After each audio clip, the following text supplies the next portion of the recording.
Good morning, everybody, and welcome to the Trade Talk podcast. Today, shares of Fino Payment Bank start trading on the exchanges after IPO, which is a big event for the market. Also, government to release October CPI numbers and September industrial production data IIP numbers. The expected number is around 4.40 for CPI, prior it was 4.35, and IIP around 4.80%, prior it was 11.90.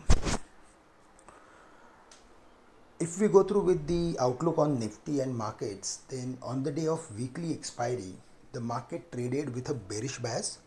However, it has rejected to fall below the levels of 17,800.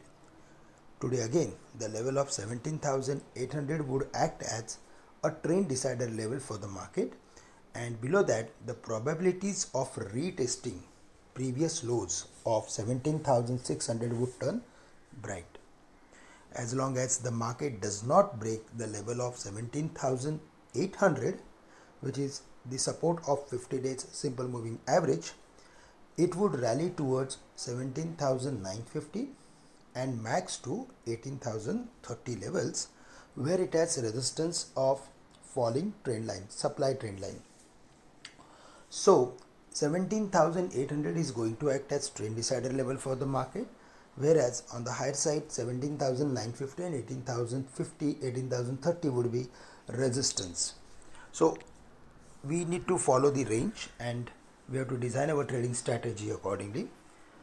Since August, if we see the market, then the Nifty always found major support close to 50 days simple moving average and it recovered back. So around 17,425 also, when the market was down, it stopped at the same level, took the support of 50 days simple moving average and it recovered back and went to 18,600 levels. So yesterday also we saw a deep sell-off in the second half of the trading session, but the market managed to survive at 17,800 and it recovered back.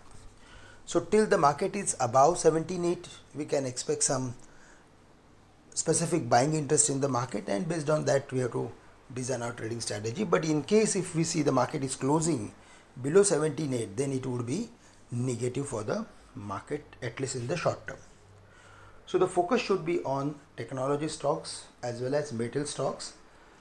Technologies, because now the defensive play will come in the market, and the IT sector has delivered strong numbers. So there we are expecting a fresh buying interest. Apart from that, if we go through with metal stocks, then we saw some specific buying interest in almost all commodities in yesterday's trading session in the global market. So we may see some activity in stocks like Hindalco as well as Vedanta, and Tata Steel will depend upon the commentary which the company is going to give during the market hours. So broadly, we have to follow the range and we have to design our trading strategy accordingly. Friends, that's all from my side for the day. Thank you very much for listening in. Have a great day and nice weekend to all of you.